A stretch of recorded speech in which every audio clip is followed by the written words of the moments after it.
Jesus Cantu 4310, Kinesiology Fall 2020 Assessment Demonstration. The AAHPER Youth Fitness Test Pull-Ups for Boys. History of the assessment.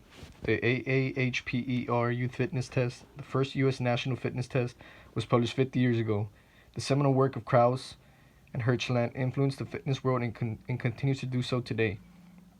It was created in the 1950s. This test, consisting of 6 simple movements of key muscle groups, which I only chose one, the pull-ups, was used to compare children in the United States with the children in Europe. Sadly, 57.9% of the U.S. children failed in one or more of the test elements, where areas only 8.7% of the European kids failed in any of them.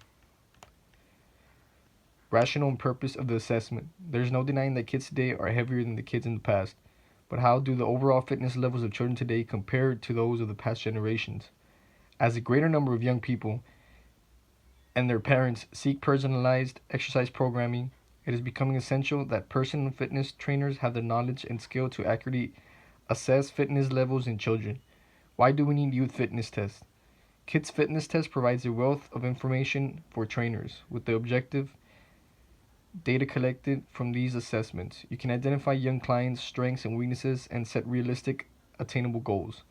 Just as for adults, you can then create appropriate individualized exercise programs based on the actual results.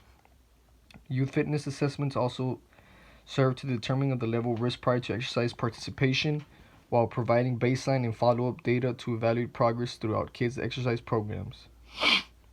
That's not all. You can also use the test data to educate youngsters about their present fitness status compared to with established norms for others of the same age and gender. Physical education, PE, teachers and school personnel can use the data to evaluate and design their own PE programs. Occasionally, test results can even be used to motivate kids to embrace physical activity lifestyle in order to increase their fitness and health as adults. Reliability and validity. Reliability and validity are two technical properties of a test that indicates the quality of the usefulness of the test. These are the two most important features of a test. You should examine these features when evaluating the suitability of the test for your use. The youth assessment I'm talking about tends to always accurate, spot on. In this assessment, there's no way around it, so basically the reliability and validity are spot on. Reliability refers to how dependently or consistently a test measures a characteristics. If a person takes the test again, will he or she get a similar test score or a much different score? A test that yields similar scores for a person who repeats a test is said to measure the characteristics of reliability and validity. It is the most important issue in selecting a test. Validity refers to the characteristic of the test measures and how well the test measures and that characteristics. Validity will tell you how good a test is for a particular situation. Reliability will tell you how trustworthy your score on the test will be. You cannot draw valid conclusions from a test score unless you are sure that the test is reliable. Even when a test is reliable, it may not be valid. You should be careful of the tests you select in both reliable and valid for your situation. Instruments used and procedures, scoring and proper demonstration. Pull-ups for boys. Purpose: to measure arm and shoulder strength. Equipment required: a metal or wooden bar at a convenient height. Procedure: the bar is hung at a height where the students can freely hang off the floor.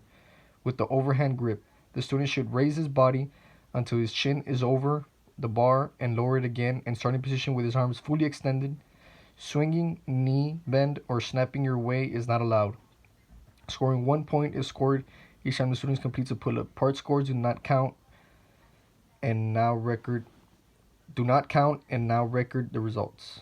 Record the results. Common errors, advantages, and disadvantages. The common errors are the most of the kids today that cannot do a proper pull-up. They mostly start to rock their body to be able to complete one. Another error and disadvantage is that they sometimes do not go all the way up, so it does not count. An advantage for this test is that the more upper body strength the kid has, the more proper pull-ups he's going to perform. Another disadvantage for heavier kids is that they are mostly not going to be able to perform a proper pull-up, leading to failed test. Due to variations in technique and whether the arms are extended or the chin reaches the bar, the scoring can be subjective.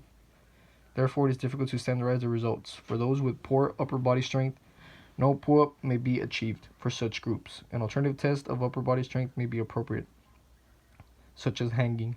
The body weight of the subject has a great effect on the test results. Analysis of the results with proper statistics. I did the test in myself and I came across with the first try I managed to perform 12 correct pull-ups, then rested for about 3 minutes this time, and then I managed to do only 10 correct ones. Keep in mind I already had warmed up with stretching and a little light warm-up before the stretching. I also went ahead and rested 3 minutes after the second try, and I only did 9 proper ones. Keep in mind I recorded myself and I was basically my own judge of how many correct ones I managed to perform. My references, I will post them on my comments.